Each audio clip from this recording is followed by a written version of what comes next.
I still remember the very first day you arrived, just a tiny spark waiting to meet the world inside that warm, sandy tank.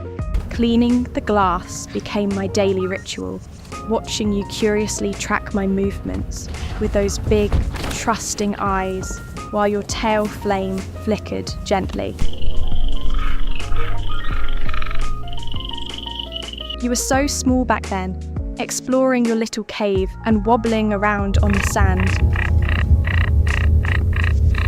discovering every corner of your safe. By day 14, you had already found the perfect hiding spot in my desk drawer, eagerly waiting for treats and gentle head scratches.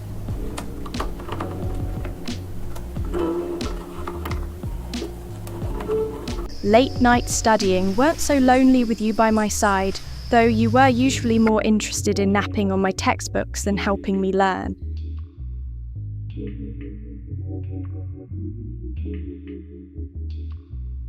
Even playing with cards became an adventure. You were determined to build the tallest tower, focusing so hard not to knock it over with your tail.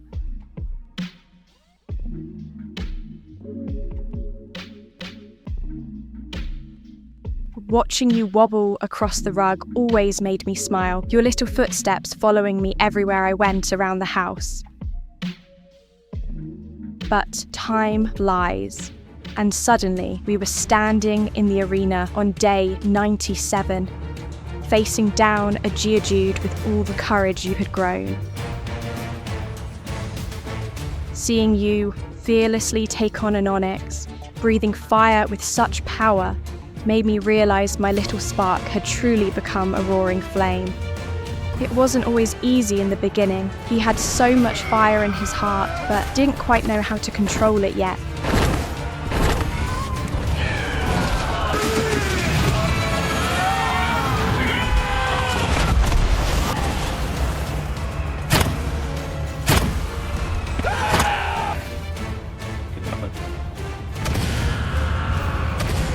But after every scrape and every bruise, I was right there to patch him up, promising him that tomorrow we'd try again.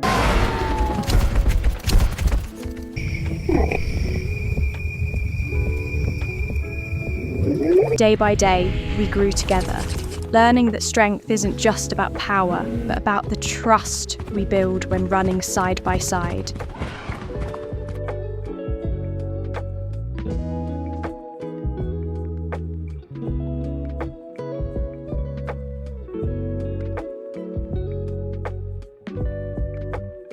Even on the quiet days inside, his little flame kept me warm, reminding me that the best adventures are simply the moments we share at home.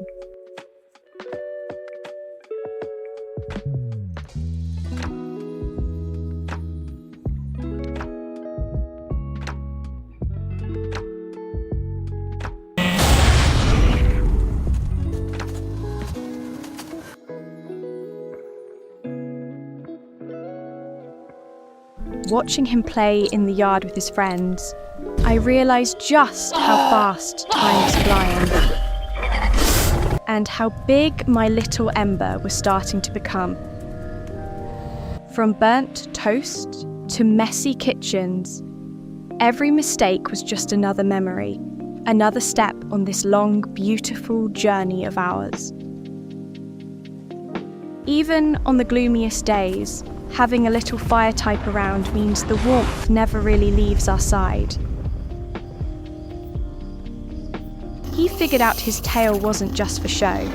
It made for the perfect, albeit slightly dangerous, marshmallow roaster.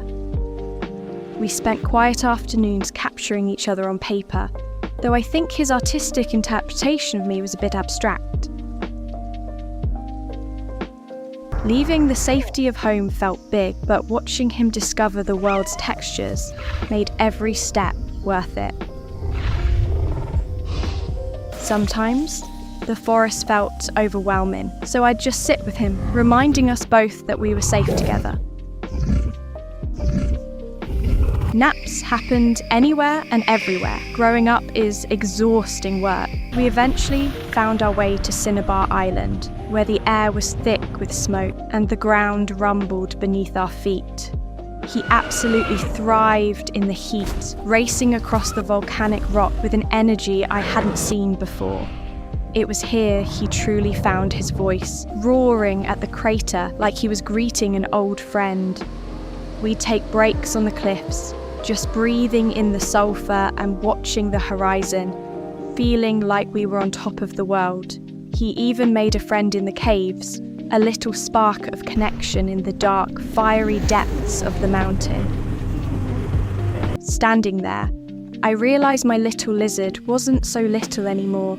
He was becoming the fierce partner I always knew he could be.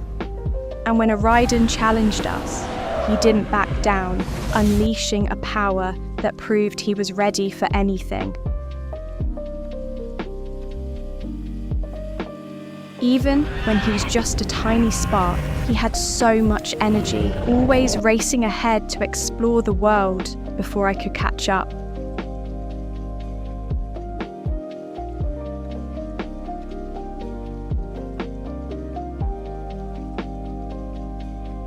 Coming back home after a long day feels different now. He's getting bigger every week, but he still looks at me with those same gentle eyes. We spend our quiet afternoons lost in stories, hiding away in our little secret corners where magic feels real and the world outside disappears. He tries so hard to help around the house, even if his fiery enthusiasm sometimes makes cooking dinner a little more dangerous than expected.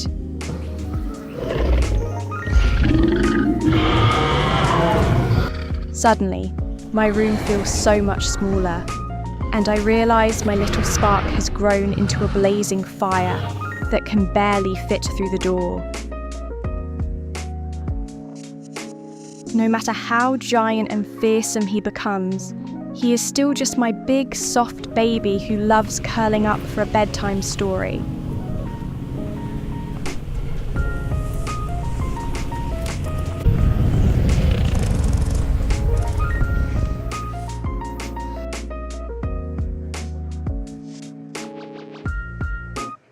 Feeding time has become a massive operation, but seeing him gently accept a treat from my hand reminds me that our bond hasn't changed at all.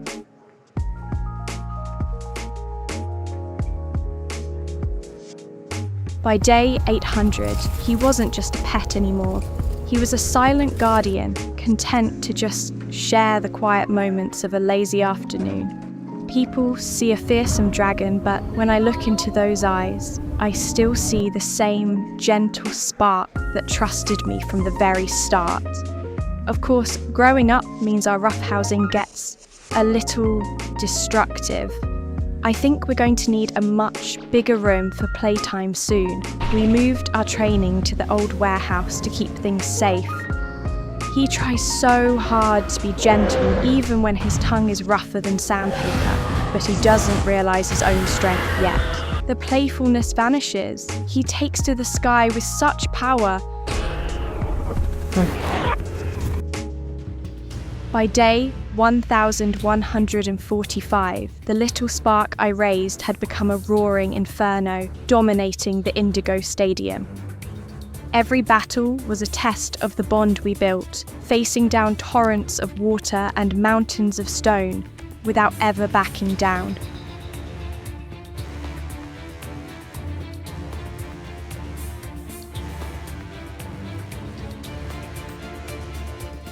Even against fellow dragons, he danced through the air with a ferocity that left the crowd breathless, proving he was the undisputed king of the arena.